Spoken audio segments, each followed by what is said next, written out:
Guntur housing board కాలనీలోని శ్రీ షిరిడి సాయిబాబా మందిరంలో ప్రతి ఏటా గురుపూజ మహోత్సవాలు ఘనంగా జరుపుతామని ఆలయ ధర్మకర్త మామిడి రామారావు తెలిపారు. ఉదయం 5 గంటల నుంచే స్వామివారికి అభిషేకాలు, ప్రత్యేక పూజా కార్యక్రమాలు జరపబడతాయని అన్నారు. సాయిబాబా మందిరంలో ఈరోజు గురు పౌర్ణమి సందర్భంగా ఈరోజు ఉదయం 5 గంటల నుండి కూడా అభిషేకం కార్యక్రమం, పూజా కార్యక్రమాలన్నీ కూడా చక్కగా నిర్వర్తించబడినవి. భక్తులందరూ కూడా వందలాది మంది భక్తులు వచ్చి అమ్మవారిని దర్శించుకుని స్వీకరణ చేసుకుని అమ్మవారి పాత్రలు నడుస్తున్నారు. ప్రతి సంవత్సరం కూడా గురు పౌర్ణమి ఎంతో వైభవంగా జరుగుతుంది. అదేవిధంగా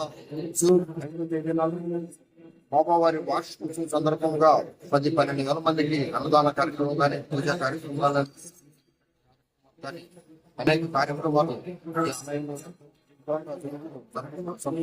వారి ఆధ్వర్యంలో ప్రతి ఒక్కరు కూడా అన్నయ్య చేసి పవిత్రమైన రోజు కనుక కూడా అన్నయ్య చేసి స్వామివారిని దర్శించుకొని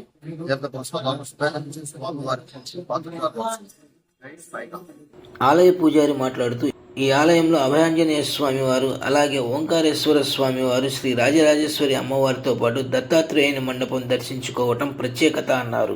ఈ హౌసింగ్ బోర్డు కాలంలో ప్రత్యేకత ఏంటంటే ఉపాలయాల్లో అభయాంజనేయ స్వామి వారు, అలాగే ఓంకారేశ్వర స్వామి వారు, రాజరాజేశ్వరి అమ్మవారు, అదేవిధంగా దత్తాత్రేయ స్వామి మండపము, అలాగే నవగ్రహ మండపము కూడా మన దేవాలయంలో ప్రత్యేకంగా ప్రతిష్టాపనవి ఉన్నాయన్నమాట. కావున ప్రతి ఒక్క భక్తులు కూడా దేవాలయానికి వచ్చేసి అందరినీ దర్శించుకొని వారి వృత్తులు పాటలు అవుతూ వస్తూ ఉన్నాయి. జై శ్రీమన్నారాయణ.